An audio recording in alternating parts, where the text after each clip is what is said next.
জীবনের এই প্রথম আমি একটা পার্টিগত ভিডিও করছি। সেটা হচ্ছে লাল ঝান্ডা দেখে তোমরা বুঝতেই পারছো এটা হচ্ছে বাম কংগ্রেস মানে সিপিএম পার্টি। আমরা একসাথে যাচ্ছি মিলেমিশে একত্রিত হয়ে একটাই কারণে, সেটা হচ্ছে সমস্ত বৈধ ভোটারদের ভোটাধিকার ফিরিয়ে দেওয়ার দাবিতে। আজকে হচ্ছে 4 জুন বৃহস্পতিবার। আমরা বাড়ি থেকে বেরিয়ে পড়লাম সকাল 10টার সময়।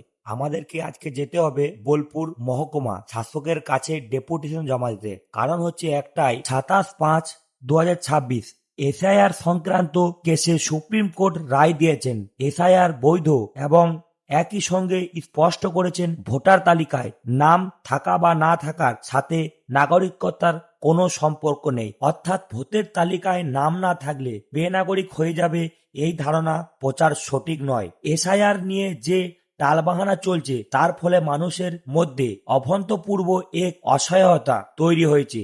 আমরা এই বিষয়ে নির্বাচন আধিকারিক ডিএম থেকে বিডিও পর্যন্ত সবিস্তরে অভিযানের মাধ্যমে তাদের করণীয় কার্যগুলি অবিলম্বে করার জন্য এবং সাধারণ মানুষকে প্রয়োজনীয় সহায়তার দাবি জানাতে চাই। যারা এসআইআর এর কারণে অসহায়তার মধ্যে আছেন তাদের সকলকে এই আন্দোলনের সঙ্গে যুক্ত হওয়ার অনুরোধ করছি। অবিলম্বে বৈধ ভোটারদের ভোটার তালিকায় অন্তর্ভুক্ত করার জন্য আমরা দাবি জানাচ্ছি। আসুন সকলের রাস্তায় ও আইনের লড়াইয়ের মধ্যে দিয়ে এই অসহায়তা থেকে বেরিয়ে আসার পথ বার করি আনি। আমাদের ট্রাইব্যুনাল এর কাজ অবিলম্বে শেষ করার জন্য প্রয়োজনীয় ব্যবস্থা গ্রহণ করতে হবে। 2 নম্বর হচ্ছে 6 নং মানে 6 নম্বর ফর্ম যারা জমা দিয়েছেন তাদের অবিলম্বে ভেরিফিকেশন করে ভোটার তালিকায় নাম তুলতে হবে। 3 নম্বর, ট্রাইব্যুনাল সহ নতুন নাম নথিভুক্ত করার বিষয়ে অগ্রগতির রিপোর্ট আবেদনকারীকে নিয়মিত জানাতে হবে। আমাদের আরো অনেক কিছু দাবি ছিল, যেমন হচ্ছে 100 দিনের কাজ। 100 দিনের কাজ যদি মানুষ পেত, যারা গরিব অসহায় মানুষ তারা 100 দিনের কাজকর্ম করেও অন্তত খেত, কিন্তু এখন তাদের আর 100 দিনের কাজও নেই। সেই বিষয়েও আমরা বললাম। তারপর আপনারা আরো একটি জিনিস দেখছেন, যারা এখন ফেসবুকে আছেন, সোশ্যাল মিডিয়ায় অ্যাক্টিভ আছেন, অনেকদিন ধরেই দেখছেন কিন্তু হকার উচ্ছেদ। এই নতুন সরকার এসে কিন্তু হকার উচ্ছেদ করে দিচ্ছেন। মানে যারা রেলের ধারে সরকারি জায়গাতে যারা দোকান করেছিল তাদেরকে কিন্তু বুলডোজার বা জিসিবি দিয়ে কিন্তু উঠিয়ে দেওয়া হচ্ছে। এটা করা সরকারের একবারও উচিত হয়নি। এইসব করা সরকারের কিন্তু একবারও উচিত হয়নি। একটা জিনিস দেখেন আপনারা, একটা ভিডিও শুট করলাম আমি একটা ঠাকুমার, তিনি এই বয়সেও কিন্তু এসেছে।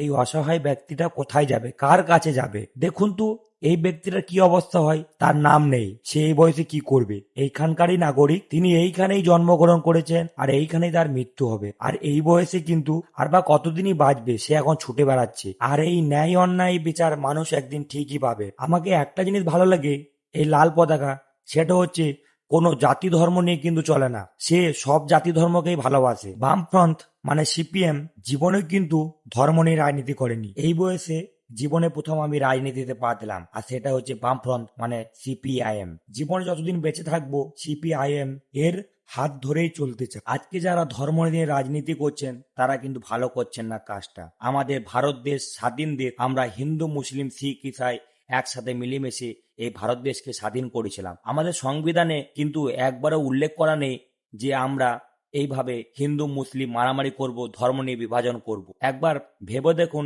যখন আমাদের দেশটা স্বাধীন হয় হিন্দু মুসলিম শিখ ইসাই একসাথে, তখন কিন্তু আমরা এসব ভাবিনি। আর আজকে কেন এসব ভাববো আমরা? কেনই বা ধর্ম নিয়ে রাজনীতি করব? আমরা তো একসাথেই চলতে পারি। হিন্দু মুসলিম ভাই ভাই ছিলাম আর ভাই ভাই থাকবো। আপনাদের একটা জিনিস মনে আছে কবিগুরু কাজী নজরুল ইসলাম কি বলে গেছিলেন? মোরা এক বৃন্দে দুটি কুসুম, হিন্দু মুসলমান, মুসলিম তার নয়নমণি, হিন্দু তাহার প্রাণ। 100 আকাশ মায়ের কোলে, যেন রবি শশী দোলে, এক রক্ত বুকে তোলে, এক সে নারীর টান। আসুন আমরা মিলেমিশে একজোট হই, বাম সিপিএম হাতকে আমরা শক্ত করি। আমাদেরকে কোনো রাজনৈতিক দল কিন্তু বাঁচাতে পারবেন না আর একসাথে মিলেমিশে থাকতে দেবে না। সব সময় হিন্দু মুসলিম ধর্ম নিয়ে আমাদের বিভাজন লাগিয়ে রাখবে। এই বলে আজকে আমার ভিডিওটি এখানে শেষ করলাম। দেখা হচ্ছে তোমার সাথে নেক্সট ভিডিওতে। ভালো থাকবেন, সুস্থ থাকবেন।